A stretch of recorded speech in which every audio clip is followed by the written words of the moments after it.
Frequently in my business as a real estate professional, I am called upon to perform notarizations for the public.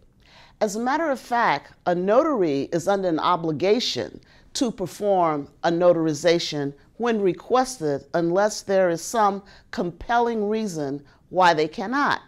The Secretary of the State of California commissions notaries to be available to the public for the function that they serve.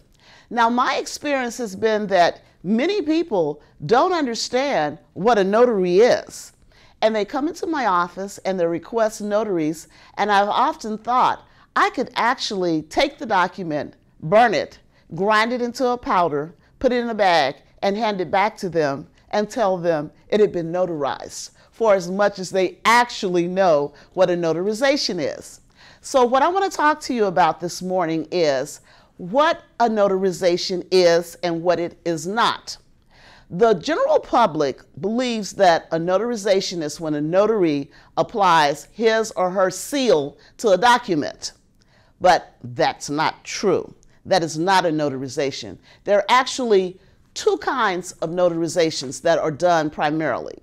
One is the acknowledgement, and that is given by the person that actually signs the document. The situation is that that person must appear before the notary. It is specifically required in the notarial language that they must appear before the notary and acknowledge that the document has been signed.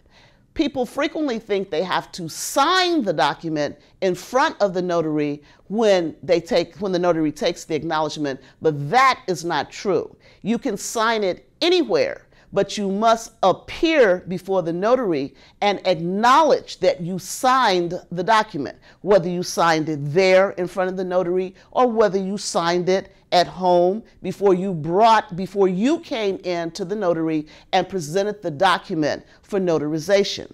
The second kind of notary that we do is called a jurat, J-U-R-A-T, a jurat. And this is where the notary actually gives an oath to the party appearing before the notary, and that person swears or affirms that statements in the document usually are true and that they're signing it. Frequently, people will bring a document in that does not have notarial wording, and they will say, well, can't you just put your seal on it? The answer is no, I can't. The Secretary of State forbids it. You cannot apply a notary seal anywhere to any piece of paper or anything that does not contain notarial wording.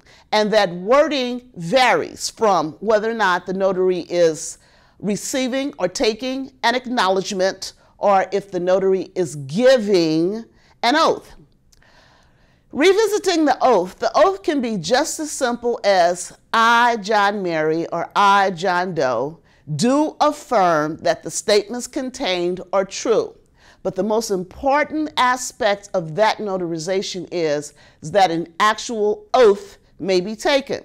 Sometimes notaries are not comfortable with giving these oaths, and they will let people come in and just sign and apply the seal and allow them to leave without actually swearing or affirming that the statements contained are true. This is incorrect.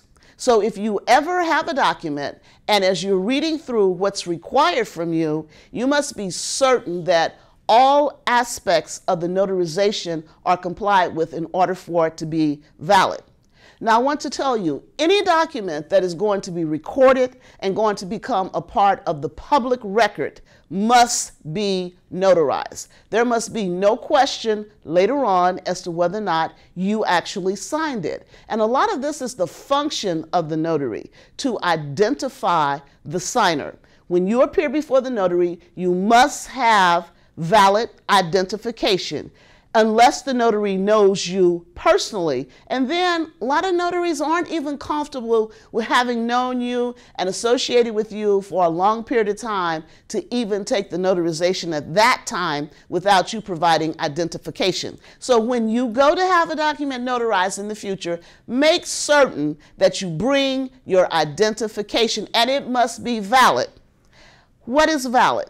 You can bring a driver's license that has expired within the last year, and that is still considered a valid piece of identification for the purposes of completing the notarization.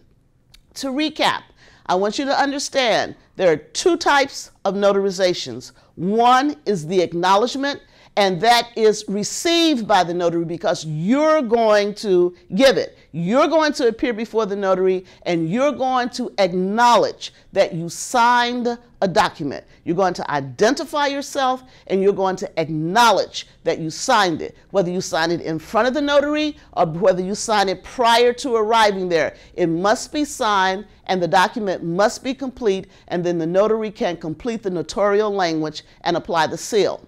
The second is the jurat, which is the giving of an oath. The notary will give you an oath, and you will swear or affirm that statements are true, or have whatever language is there. You're going to swear or affirm that it's true and that you signed it, and the notary will apply the seal and sign the notarial language.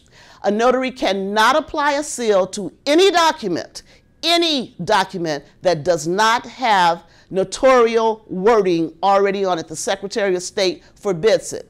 Our most common situation is when people bring in birth certificates looking for notarized copies. That notarization is not the notarization of a notary public. That is the certification of the office that issued the document. When they say they want a certified copy, they don't mean go to the copy machine when you buy one and make 20 more and use those. It means it must have the seal of the office that issued the document, because they are the custodian of the original document and the only person that can actually issue a certified copy. It's been a pleasure to talk with you this morning about what a notarization is and is not. Thank you.